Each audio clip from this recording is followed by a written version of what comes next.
ಗುಲ್ಕಿಸ್ತಾನ್ news ಪ್ರಕಾರವೂ Jammu ಅತಂತ್ರವಾಗಿದೆ. BJP NCP ಮಧ್ಯೆ ಸಮಬಲದ ಹೋರಾಟ. BJP 28-30, Congress 3-6, NC 28-30, ಇತರರು 8ರಿಂದ 16 ಸ್ಥಾನಗಳಲ್ಲಿ ಗೆಲ್ಲುವ ಸಾಧ್ಯತೆ ಇದೆ ಅಂತಿದ್ದಾರೆ.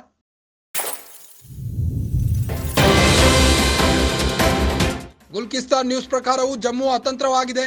ಬಿಜೆಪಿ ಎನ್ಸಿಪಿ ಮಧ್ಯೆ ಸಮಬಲದ ಹೋರಾಟ ನಡೀತಾ ಇದೆ. ಬಿಜೆಪಿ 28-30, ಕಾಂಗ್ರೆಸ್ 3-6, ಎನ್ಸಿ 28-30, ಇತರರು 8ರಿಂದ 16 ಸ್ಥಾನಗಳಲ್ಲಿ ಗೆಲ್ಲುವ ಸಾಧ್ಯತೆ ಎನ್ನಲಾಗುತ್ತಿದೆ. ಜಮ್ಮು ಕಾಶ್ಮೀರದಲ್ಲಿ ಬಿಜೆಪಿ ಮತ್ತು ಕಾಂಗ್ರೆಸ್ಗೆ ಭಾರಿ ಹಿನ್ನಡೆಯಾಗಿದ್ದು ಅತಂತ್ರವಾಗಿದೆ ಅಂತಾನೆ ಹೇಳ್ಬೋದು. ಇಂಡಿಯಾ ಟುಡೇ ಎಕ್ಸಿಟ್ ಪೋಲ್ ಪ್ರಕಾರ ಹಾಗೂ ಗುಲ್ಕಿಸ್ತಾನ್ ನ್ಯೂಸ್ ಪ್ರಕಾರವೂ ಜಮ್ಮು ಅತಂತ್ರವಾಗಿದೆ ಅಂತ. ಬಿಜೆಪಿ ಎನ್ಸಿಪಿ ಮಧ್ಯೆ ಸಮಬಲದ ಹೋರಾಟ ನಡೀತಾ ಇದೆ.